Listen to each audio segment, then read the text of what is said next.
anybody supporting this kind of lawlessness, you have to wonder what kind of country they want America to be. This is a communist agenda going on in America. And how many wars did we fight in America to stop the spread of communism? We have gone so far off track. I don't raise my right hand and say I'm going to write speeding tickets and put bad guys in jail. That's all part of a sheriff's job, maybe. But quite frankly, defending and upholding the Constitution is the oath. That is the oath. And if we get the people to join with us in this cause, we win. Because sheriffs all across the country are now seeing this, and they're standing. And we just got to make that bigger, better, and faster. And we can do it with all of you. Those were the voices of former sheriffs Richard Mack and Bradley Rogers. And friends, if we had sheriffs and police officers wired like these two men all across the country, it would be game over for the traitors to our nation. Before we begin, just a quick thank you to our patrons who are keeping us in this fight for truth, and to this interview's sponsor. Get this, guys. During a recent vote, the U.S. Senate has agreed to give law enforcement agencies access to web browsing history data without needing to obtain a warrant first. To me, that's a lot like tapping your phone. According to Senator Ron Whedon, who opposed the bill, getting access to somebody's web browsing history is almost like spying on their thoughts. This level of surveillance absolutely ought to require a warrant, but that's not what we get in a time of tyranny. So it's now more essential than ever to browse the web using a VPN or virtual private network. And the one I choose is Virtual Shield because it's fast, easy, and has a plug-and-play 30-day free trial. Here, let me show you how easy it is to protect yourself. You go to virtualshield.com or the app on the Google Play Store, download the Virtual Shield free 30-day trial, install it, and click Connect. See, once I'm connected, my IP address is now one coming from Chicago, Illinois, and I don't live anywhere near Chicago. Now, due to the recent economic lockdown, Virtual Shield wants to offer 50% off all VPN plans and all premium add-ons, including Protection Plus, residential access, and VIP performance plans for as low as a cup of coffee. Sign up today for a free 30-day trial to Virtual Shield VPN and see what the hype's about. You have nothing to lose. I'll leave the link below this interview. And welcome back, friends. Thank you so very much for tuning in. It's absolutely fantastic to have you guys back. Thanks for finding me on YouTube. I know that's getting harder to do, but fortunately, Senator Josh Hawley has taken the fight to the big social media platforms, the crooked platforms that continue to censor and shadow ban conservative speech. He's introduced a bill that will, if passed, allow people like me to sue YouTube for censorship, or they will lose their Section 230 protections. So we will report good news where we find it, and that is indeed a glimmer of hope. Another glimmer of hope, friends, is constitutional sheriffs. You guys will recall my April 23rd interview with former Sheriff Richard Mack.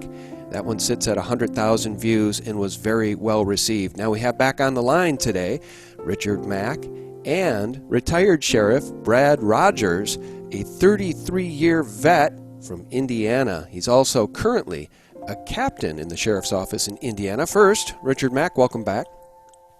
Hey, Sean, thanks for having me back, and thanks for promoting our constitutional sheriff concept. And it's going great guns. And today you're going to hear from one of the most constitutional, prolific, and best sheriffs in American history.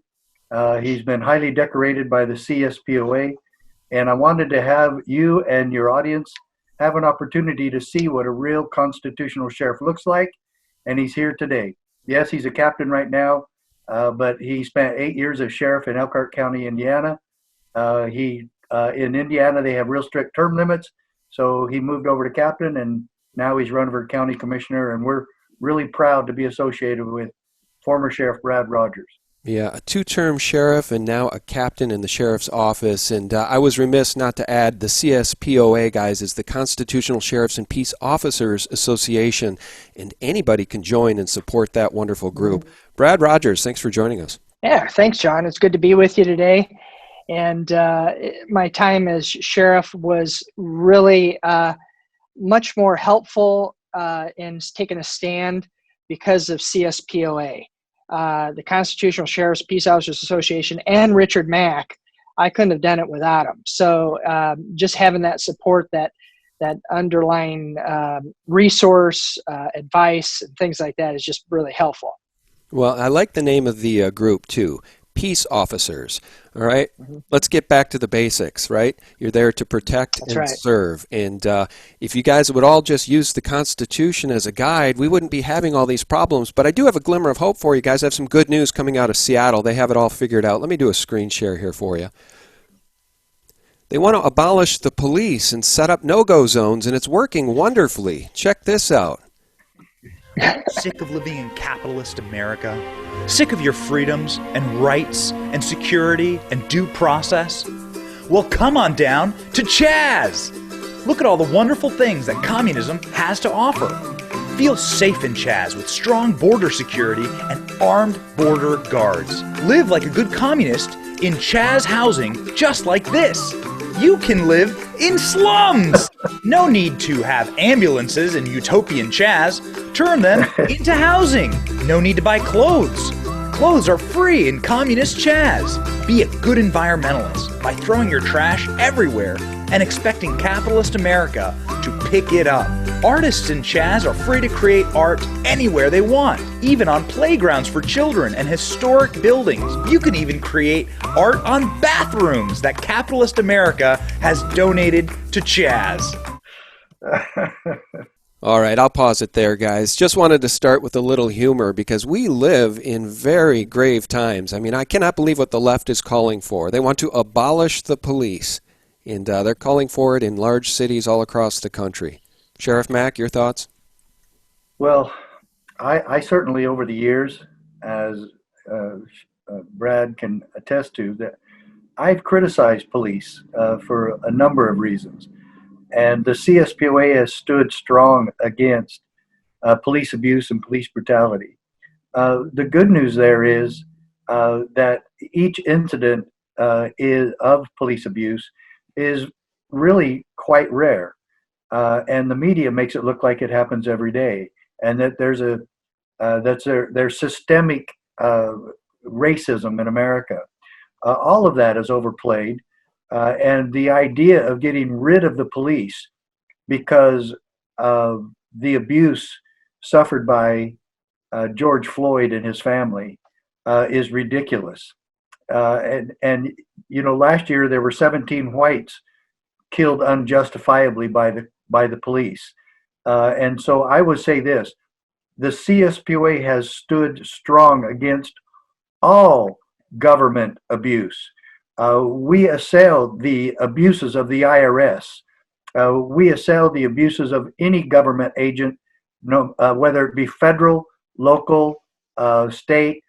We stand against all governmental abuse, especially that created by our would-be law officers and our peace protectors and conservators of the peace. And so we don't care who the recipient is of the abuse. We don't care what color they are, what religion they are, what race they are, whether they're poor or rich.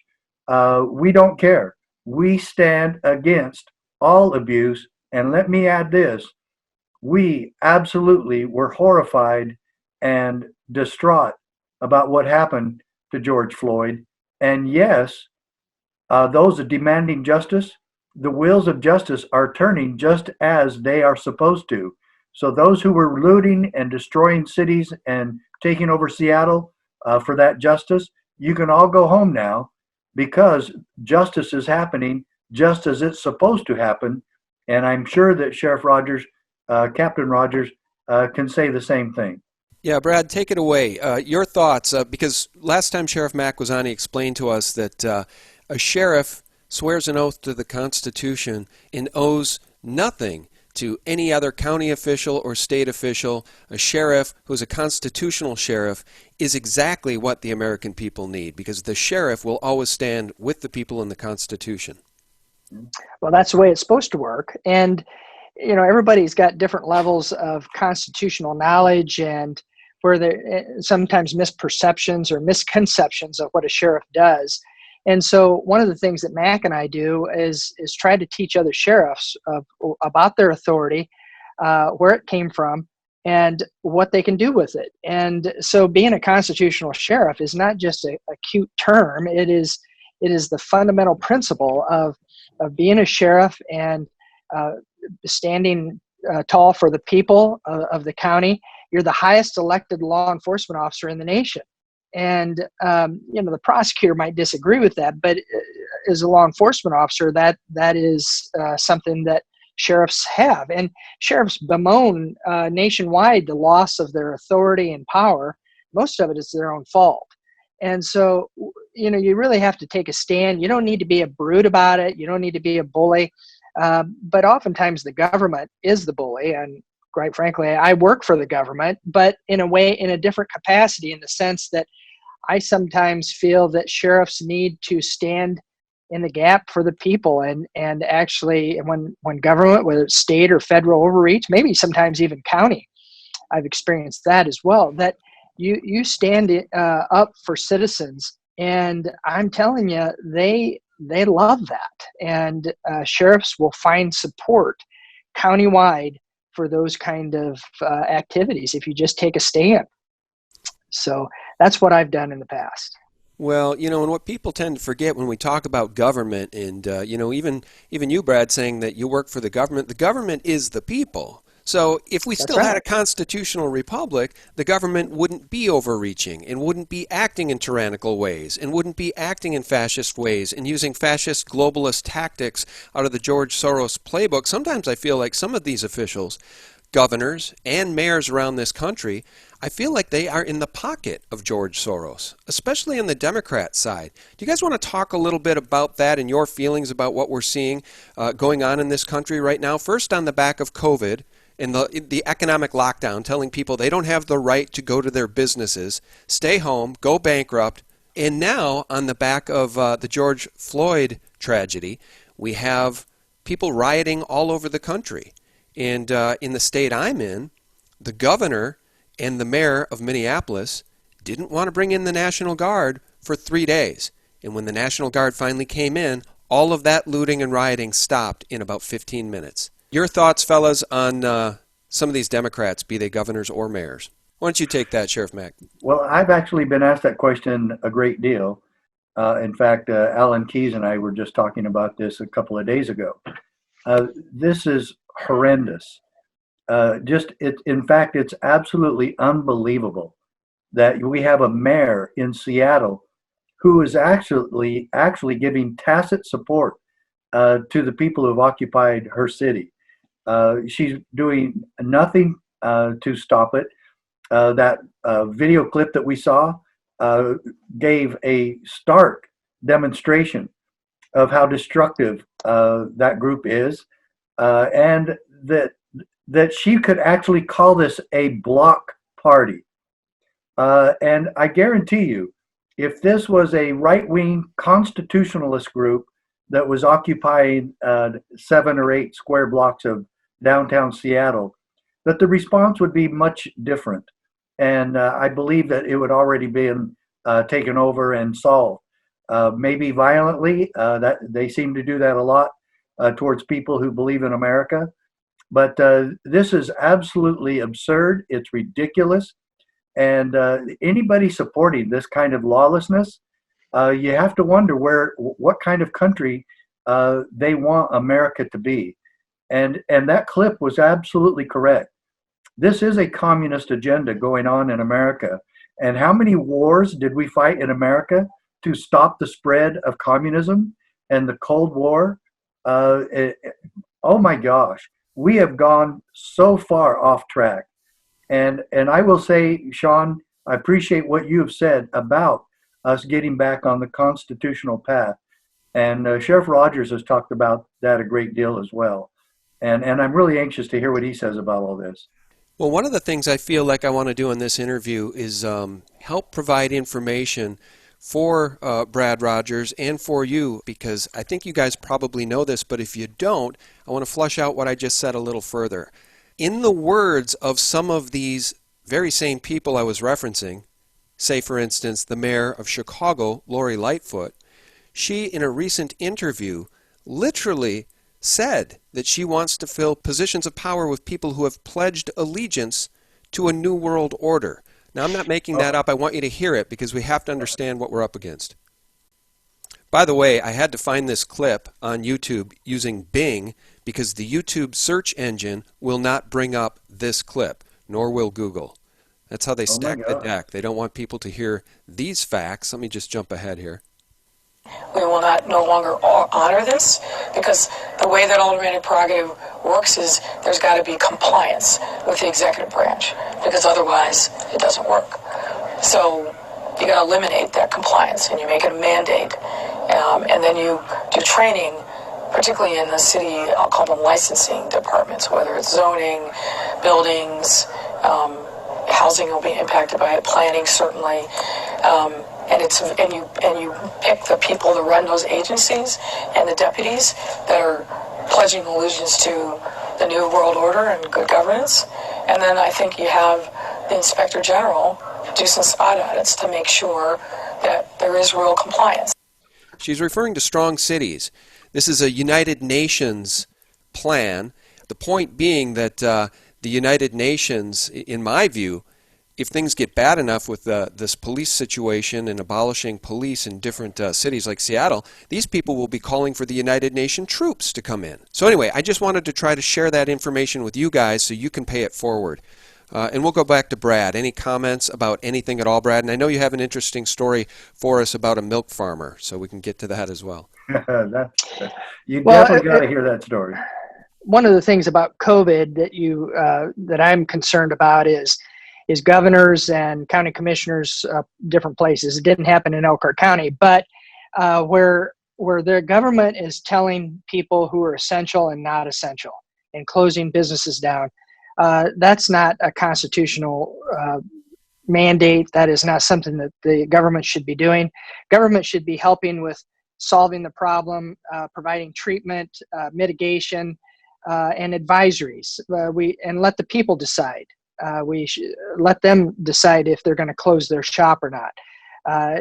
And so in this county, for example, the governor of the state of Indiana closed lots of people down, and the sheriff said, I'm not enforcing that. I'm not enforcing a travel order or a business that's open. So that's part of what being a constitutional sheriff is. All right, let me ask you this, though.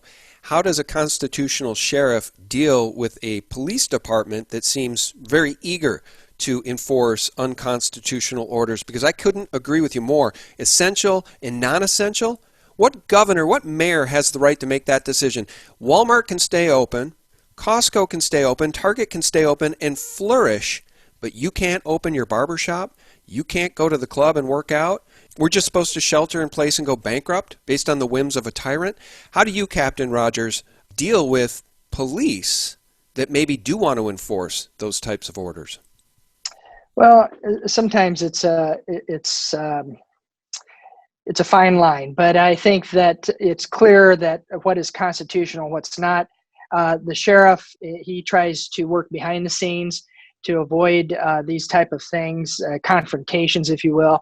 But when it's at the end of the day, the sheriff is the one that's holding the cards as far as constitutionality, and could step in and say, you're not enforcing that. For example, when I was sheriff, I would say, you're not enforcing unconstitutional gun laws in my county. And the chiefs could, back down, or we have possibly a confrontation. It never came to that, but it's those kind of things that could kind of blow up on them. So. All right. And are people in the police department, captains of the police department, are they knowledgeable enough to understand their role versus your role? Do you ever find some of these guys are not educated enough on the way the Constitution works? Well, some of that. But, one of the things that I did as sheriff is I brought Richard Mack into my agency and taught my command staff and many of my patrol officers about what is the proper role of a peace officer. And that's where the CSPOA comes in, that they can provide education, provide knowledge that, they're not teaching this stuff in the academy, and they're not teaching it in schools anymore. They used to, but not, just not anymore. It's really down to, we're law enforcement officers. And that's unfortunate, because that's where we get some of the issues that we're dealing with today. Sorry to interrupt. By the way, they've done away with the Hippocratic Oath for doctors, too. So they seem to be dismantling all sorts of things in our nation, the things that used to make us great, right? Pledging allegiance, not to the New World Order, but to the United States of America, right? I can add one thing to what Captain Rogers was saying. It's having a communication, the lines of communications, and constant contact and communication with those other chiefs of police in the county before these incidents happen, and that they need to know how I feel about any police action that is contrary to the Constitution, and thereby trying to solve these problems before they occur. So there, as Brad alluded to, there's no confrontation, and that the understanding already exists. And I think that's key to all of this, is that a constant, good, solid communication relationship with the other chiefs and other police departments is vital for the sanctity of our Constitution. Yeah, we'll go back to Brad. I'm sorry to have interrupted you. I want to let the audience know there's a new posse program for members of CSPOA to stand with these good men and help finance the CSPOA. Guys, this is all about education, right? You just heard it from Brad himself. Sheriff Mack is helping move the needle for us back in the direction of liberty and freedom in a constitutional republic. Brad, I'm sorry to have interrupted you, so we'll throw it back to you. And if you want to bridge into that story at some point about the milk farmer, I want you to share that with folks. But you can finish what you're saying. Well, we just need to be reminded that the Constitution is the foundation, and we're not the masters. We're the servants of the people. And so, I serve the people, but my Constitution is the foundation. So that's, if the people say, hey, yeah, I want you to do this and this, and it's outside the Constitution, I can't do that. So anyways, I'll get to the story. And actually, Richard Mack called me and said, hey, there's an Amish farmer that's in my county. And you have to understand Amish. They're very peaceful people. They don't vote. So there was no reason to get involved politically on this if it was for politics. But they're very peaceful people. They kind of are by themselves. They don't bother anybody else. And there's this milk farmer, and Mac told me about. And so I was kind of prepared for this guy to call me. And he calls me and he says, I'm having trouble with the federal government. Well, that piqued my interest. And so I said, what's the issue? And he said, well, why don't you come over to my house and sit down at my kitchen table? I'll talk to you about it. So as sheriff, I went over and went to his house and sat down with him and met his family. And then he shared with me that he was having problems on his milk farm with the Food and Drug Administration agents. These are FDA agents that would come in and inspect his farm. And typically that happened once a year, and there was no problem. But the unique thing about this farmer is he milked his cows and then sold his milk to food co-ops. These are co-ops. Some of you may be familiar with that. They're co-ops that you pay a subscription to be a part of, and they get organic foods and raw milk and things of that nature. Well, this farmer was selling the raw milk to these co-ops. And interestingly enough, some of them were across state lines, which is where the federal government comes in. And so they started to harassing this farmer, and where they were coming onto his property, inspecting. This guy's, I saw this guy's farm. I mean, it's clean. His dairy production was clean and in good working order. And I even did some research with Mac and found out that really there were some allegations of people getting ill from raw milk from this farmer. And most of that was unfounded. It was just rumors. There was no evidence of that anywhere. And I said and so the farmer said, I really would like for you to help me out with this. And I said, well, are you willing to stir up a hornet's nest? Because it's likely to. And he said, yeah, which I thought was pretty brave of the Amish farmer to say that. And so I said, well, I will stand in the gap for you. And so I contacted Mac and I said, look, I need some help with drafting a response to the federal government on this. And so he helped me out with that. And in short, I ended up contacting the Department of Justice trial attorney, which it was the only one that I could have contact with because I couldn't read the names on the FDA inspection. And then basically I said, greetings from Elkhart County, Indiana. I said, I am the sheriff of Elkhart County, and I'm just putting you on notice that the Department of Justice and the FDA inspectors are no longer welcome on this Amish farmer's farm, absent a warrant based on probable cause signed by a judge. And I said, if you come back to this farm, I will personally arrest you, or my deputies will arrest you for trespassing or otherwise remove you from the property. I love that. And I'll tell you, as you can imagine, that didn't go over too well with the federal government. And as Mack and I corresponded back and forth, and this attorney from the Department of Justice corresponded to me. In fact, at one time, they even threatened to incarcerate me for up to 3 years for some bureaucratic regulations that they were going to try to enforce. And but I stood firm, and I'm not big and tough, but I do have backbone, and I'm willing to take a stand for people, especially with that oath to defend and uphold the Constitution. It's not I don't raise my right hand and say I'm going to write speeding tickets and put bad guys in jail. That's all part of a sheriff's job maybe, but quite frankly, defending and upholding the Constitution is the oath. That is the oath. And so to stand before my children and my wife and my community, I had to take a stand on it that I'm from the government. I have to abide by the Fourth Amendment and to get search warrants and things like that. So does the federal government. And so I held their feet to the fire, and we jockeyed back and forth. Mack helped me on this, but this all happened within just a couple of days span.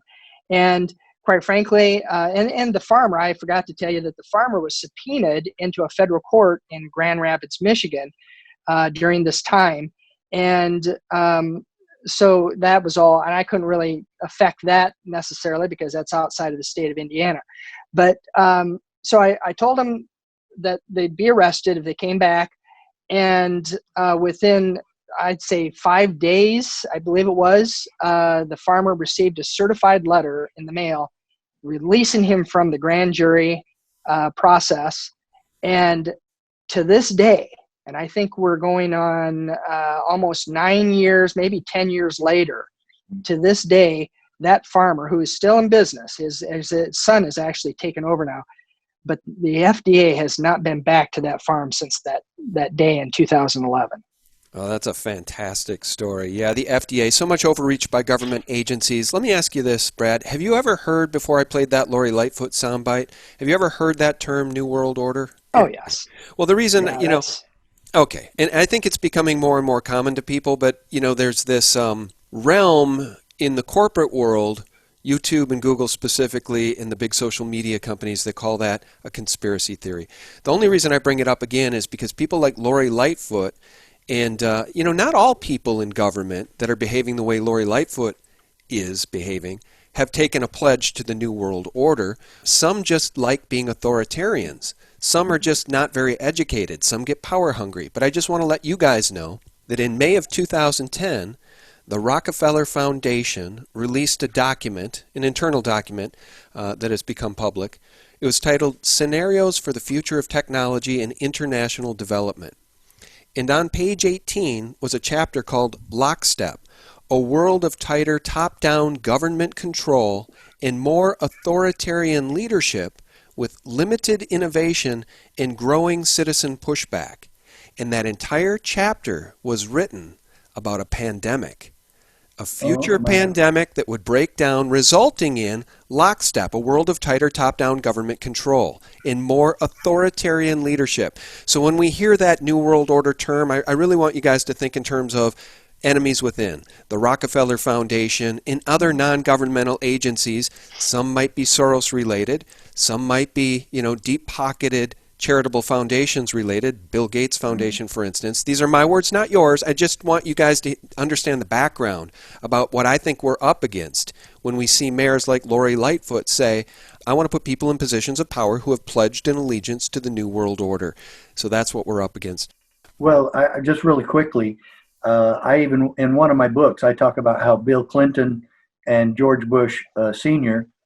talked about the New World Order as if it were just around the corner.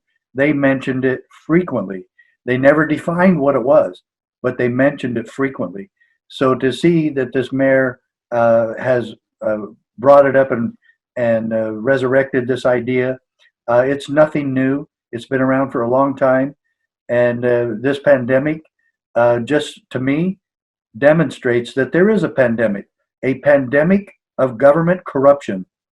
And a constitutional sheriff is there, can and should, and has the duty and responsibility, just as Sheriff Rogers mentioned, has the duty to protect you from the overreach and criminality of any government agency.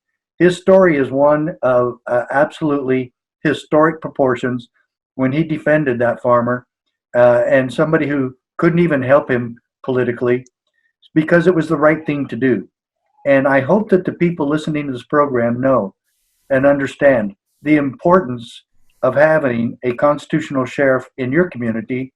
And we're asking each one of you to join us in creating this for you and for our country, because it is the only peaceful and effective solution left to us today. So we've got to get busy, and we need the American people on board with us and this holy cause of liberty. Richard, do you want to just tell people real quickly about that new posse program for members to stand with you guys and help finance the CSPOA? Just real quickly, how do they sign up? Oh, yeah, it's real easy, and it just gives a different level. There's bronze, silver, gold, platinum, and diamond, and it just gives you free merchandise from CSPOA, like the shirt that I have on right now. And Brad wasn't able to wear his shirt, but he's got a nice couple of nice shirts from CSPOA. And we have lapel pins, and we have all this, and the books and the materials, and of course, the most amazing book in America that's only pocket sized and 15 pages. It's a review of my Supreme Court case, and it's the most powerful 10th Amendment decision in the history of our country. Yes, I sued the Clinton administration when I was sheriff. It's a landmark case, and it's paved the way for what Brad and I have been doing as constitutional sheriffs in America. And if we get the people to join with us in this cause, we win. So you can go to our website at cspoa.org and become a member at the bronze, silver, gold, or platinum and diamond levels, and do what you can to help us and to work with us in creating constitutional sheriffs all across this country. And I might add, there has never been a more opportunistic time for that to happen, because sheriffs all across the country are now seeing this and they're standing, and we just got to make that bigger, better, and faster, and we can do it with all of you. Yeah, amen. And Captain Rogers, so you're running for county commissioner. The state of Indiana is near and dear to my heart. I met a very special girl there once named Kimber. Well, actually, I met her in Madison, but she stole my heart in Indianapolis. Shout out to Kimber if you're listening. What county are you in, and tell us how we can support you. There's nothing we should do more than help support a constitutional man like yourself becoming county commissioner. Well, thank you. And you can go to bradleydrogers.com, and that's my website. You'll see it's very constitutionally minded. But quite frankly, if they're going to provide, the biggest gift for me would be to support CSPOA and to allow us to get the word out to more sheriffs and more peace officers. And that's the thing. But as commissioner, I hope to continue to support the sheriff in our county. And not every day is a constitutional crisis. I get that, but it's just making sure that we're there policy-wise for the sheriff and providing that. And I'm going to still be involved with CSPOA even as a commissioner. I guarantee you he's going to be, whether he likes it or not. Tongue-in-cheek aside, not every day is a constitutional crisis, but if we watch the Mockingbird mainstream media now, we can see them cheerleading another COVID breakout, round 2, and I know some of these unconstitutional governors and mayors will call for another shutdown of the economy. And guys, I'm here to tell you, this economy cannot take another 2 or 3 or 4 month shutdown, a lockdown, no. Rockefeller, lockstep. No, not even. And one thing Brad forgot is he's in Elkhart County and I think that's in the northwest Northern part the of state? Indiana, northern Indiana, north central Indiana, North central. Elkhart County, Indiana. It's ELKHART. And so, yeah, and we have 3 county commissioners per county. It's a board of commissioners. And so, yeah, it's going to be interesting. All right, And guys, as if you're As Brad mentioned, I've been there to do our constitutional training, and that's exactly what we want everybody to help arrange for your county. Yep. Is that we get there, and yes, we want to have both Brad and me there. So yeah, he might be pretty busy. All right, very good. And folks, if you're in Indiana and you can vote for Brad, get out and get this man into the position of county commissioner. Sheriff Mack, shout out the website real quick, will you? CSPOA. CSPOA.org, Constitutional Sheriff's Peace Officers Association, CSPOA.org. All right, guys, thank you so much for tuning in. And Captain Rogers, thank you for your time. Thank you for allowing me to be here. It's good to be here. My absolute pleasure. And Richard Mack, thank you, sir. Thanks to you, and thanks, Brad. Appreciate you. See you soon. All right. All right, guys, God bless. Thanks for tuning in. And for real news, friends, visit us directly at sgtreport.com, the antidote to corporate propaganda, 24/7. Bye-bye. And you pick the people to run those agencies and the deputies that are pledging allegiance to the New World Order and good governance.